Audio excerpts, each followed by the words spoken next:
안녕하세요. 오늘 뉴스레터의 주요 내용은 다음과 같습니다. 1.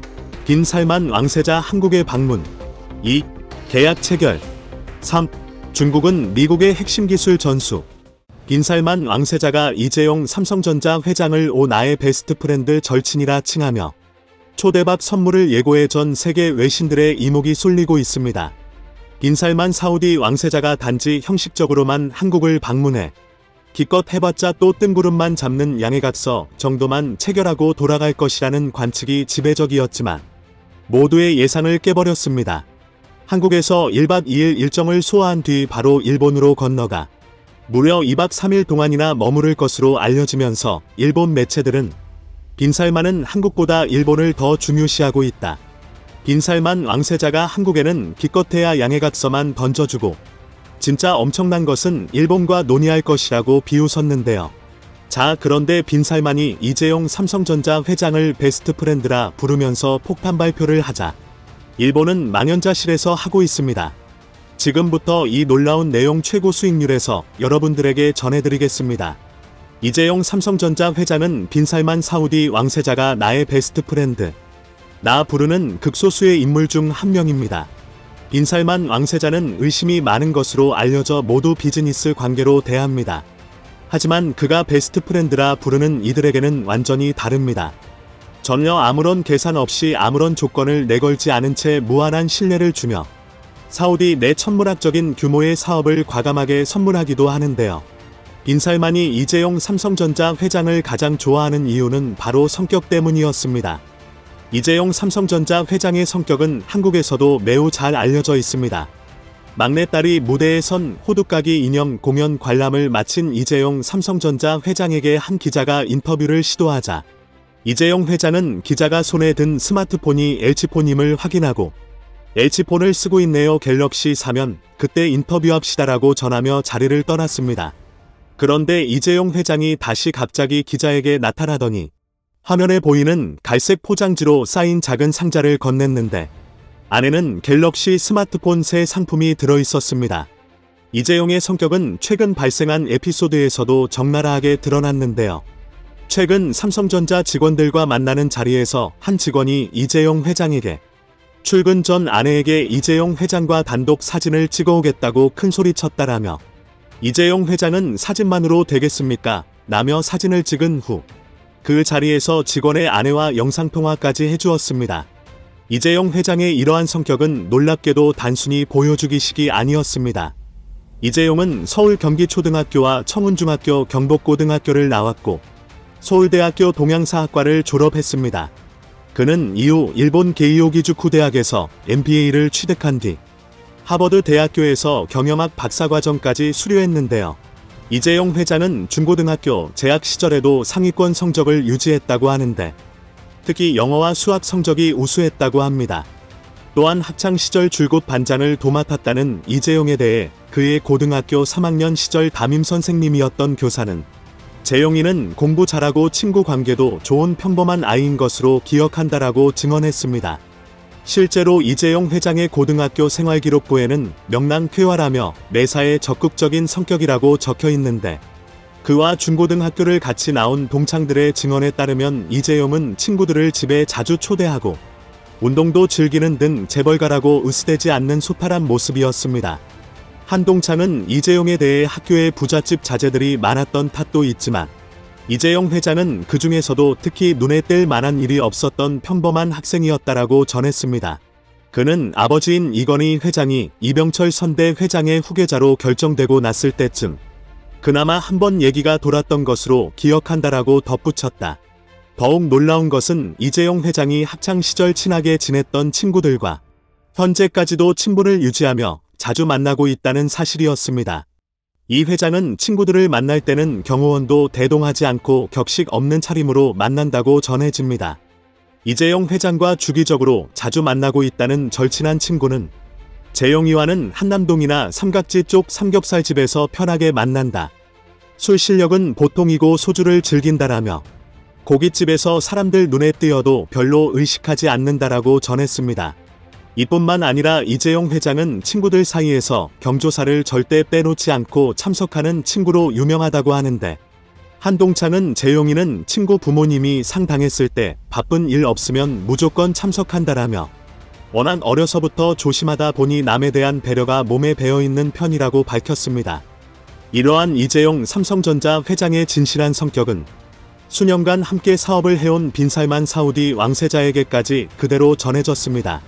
물론 처음에는 삼성이 전 세계 다른 어느 기업들보다 더 뛰어난 기술력과 가격 경쟁력까지 동시에 갖춰 사우디에서 대규모 수주를 시작했지만 항상 약속일보다 1에서 2년은 기본이고 3년 이상 지연되는 것이 당연한 일처럼 하는 일본과 미국, 유럽 건설사들과는 달리 한국의 삼성은 사우디와 체결한 계약일보다 늦게 완공한 적이 한 번도 없을 만큼 완벽하게 약속일을 지키고 있습니다. 이를 위해 이재용 삼성전자 회장은 사우디에 수시로 방문해 직접 현장 인력들과 논의하는 것으로 유명한데요. 이 모습을 지켜본 빈살만 사우디 왕세자는 깊은 감명을 받고 이재용 회장에 완전히 마음을 연 것으로 전해졌습니다. 뿐만 아니라 삼성은 사우디에서 돈만 챙기고 떠나는 일본 기업들과는 달리 현지에서 막대한 규모의 사회공헌 사업도 진행하며 현지인들에게 감동을 주었습니다. 탈석률을 꿈꾸는 빈살만 왕세자를 위해 사우디아라비아에서 삼성의 세계 최고 정보통신 기술을 무료로 교육해주고 있습니다.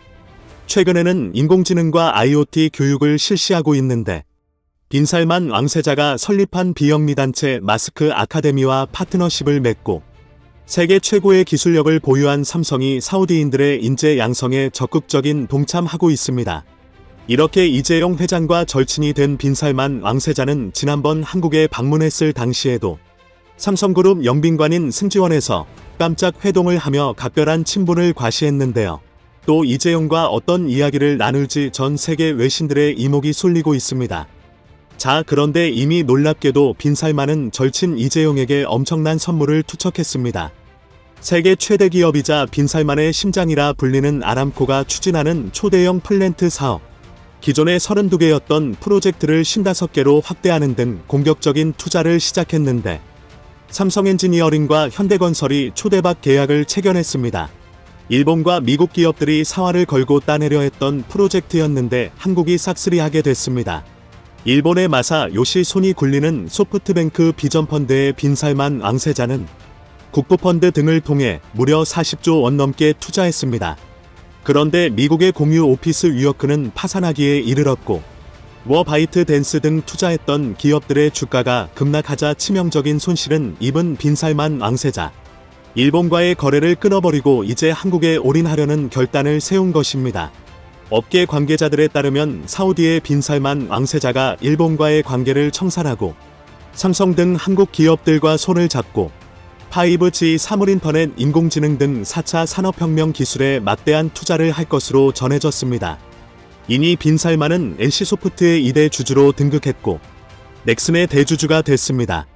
일본 소프트뱅크 비전펀드에서 크게 실망한 빈살만이 추가로 투자하려 했던 엄청난 규모의 돈을 일본 대신 한국에 투자하기 시작한 것이죠. 지난해 7 중국이 연달아 극초음속 미사일을 시험 발사했다는 소식이 전해지면서 미국은 긴장하는 모습이 역력해 보였습니다.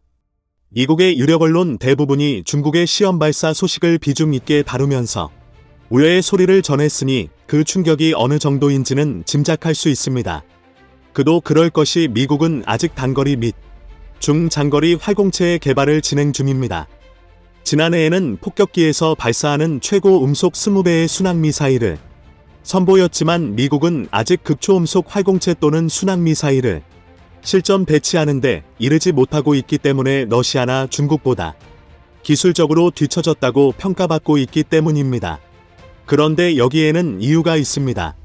미 육군은 지난 2011년 11월 극초음속 비행체를 장착한 고등급 초음속 무기체계 AHW 어드밴스드 하이퍼사닉 웨펀 발사 시험을 실시했습니다. 당신이 전 세계 어느 곳이라도 1시간 안팎에 공격할 수 있는 미 국방성의 CPGS 계획의 하나였습니다.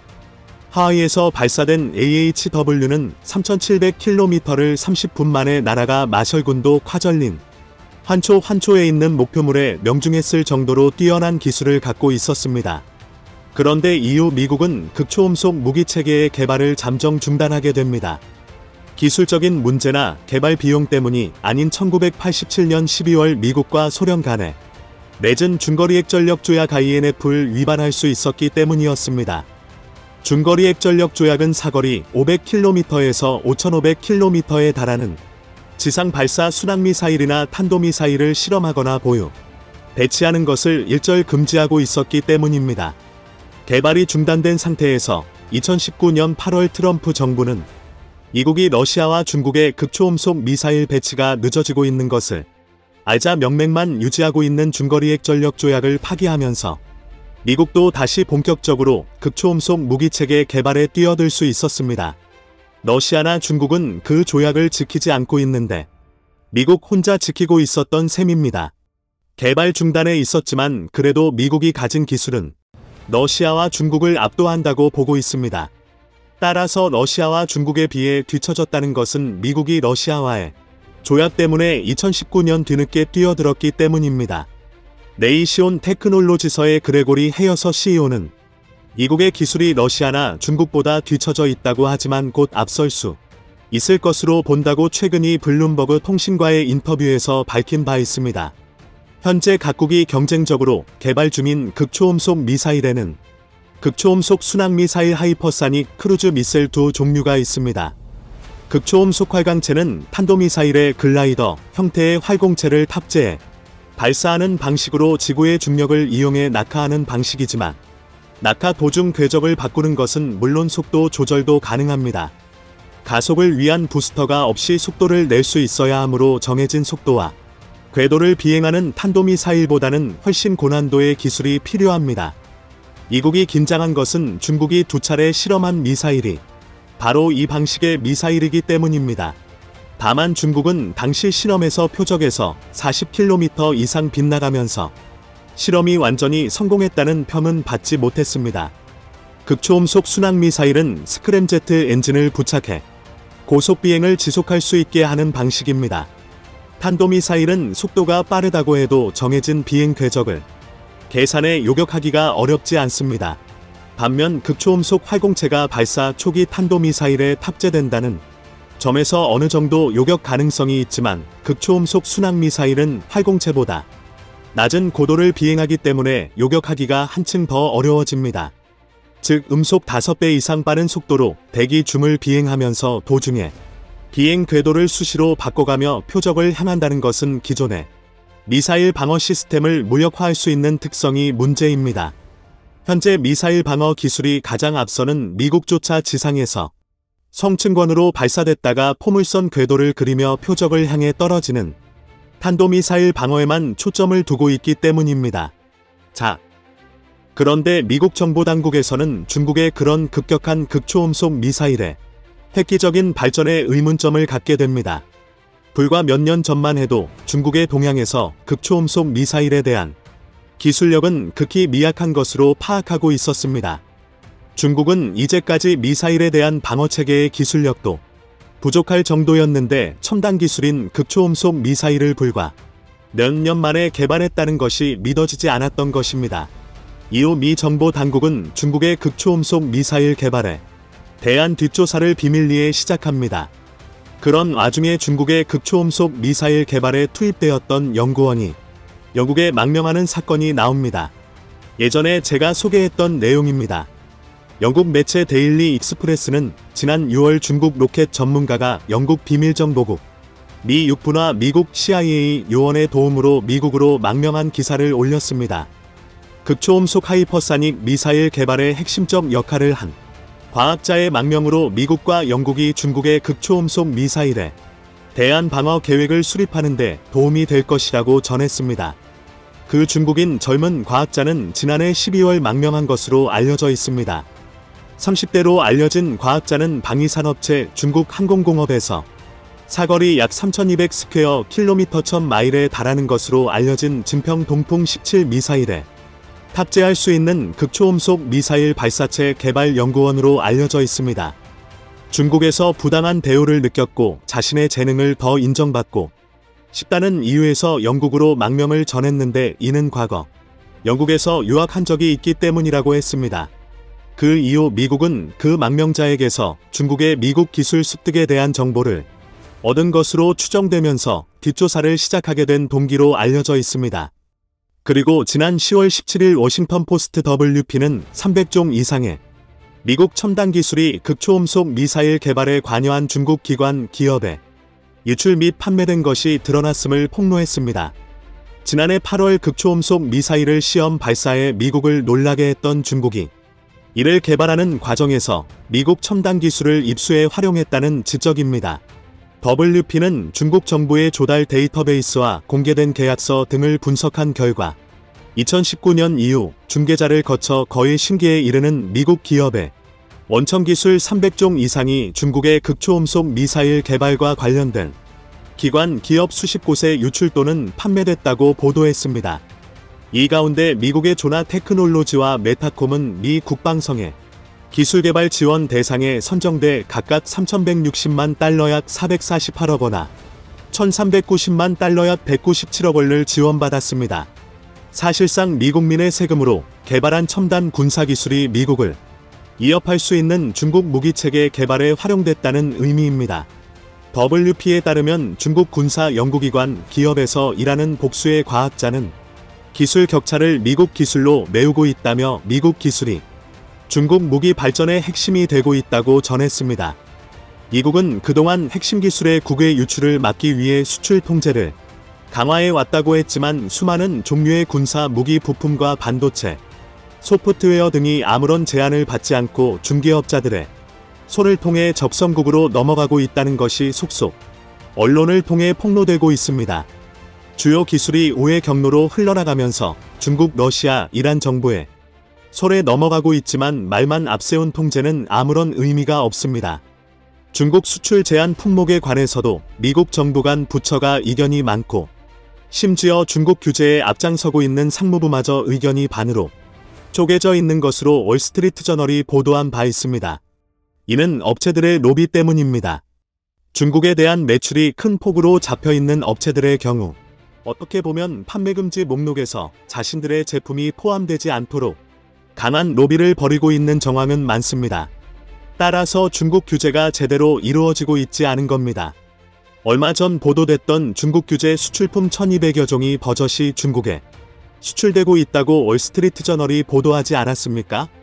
중국 과학자들은 이 신문의 미사일 설계와 실험에 관한 미국 기술을 도입하는데 제약이 없었다고 말했을 정도이니 밝혀지지 않은 기밀 유출은 상당한 것으로 미 정보당국은 보고 있습니다. 이들은 극초음속 미사일을 처음부터 만들려면 자금이 많이 들고 미사일 비행과 관련한 물리학적 문제를 해결해야 한다. 그렇지만 미국산 부품과 소프트웨어를 이용해 연구 기간 및 천문학적인 비용을 대폭 절감하고 기간을 크게 단축하면서 핵심 기술 얻을 수 있었다고 했습니다. 워싱턴 포스트는 미국 국방성이 중국 군사 기술 발전에 보조금을 대준 꼴이라고 지적했습니다. 극초음속 기술을 연구하는 콜로라도대의 이런 보이드는 미국 납세자들 돈이 들어간 군사용 극초음속 기술이 중국에 넘어갔다는 것은 매우 충격적이라고 분노했습니다. 이게 미국의 관리 시스템입니다. 미국이 중국을 견제하고 있는데도 이 정도인데 유럽의 경우 기술 유출 정도가 어느 정도인지는 알고도 남음이 있습니다. 중국은 앉아서 서방국의 첨단 기술을 갖다가 무기를 만들고 있는 겁니다. 아마 북한도 기밀 빼가는 해킹은 만만치 않을 겁니다. 소위 말해서 죽 쏘서 강아지 준다는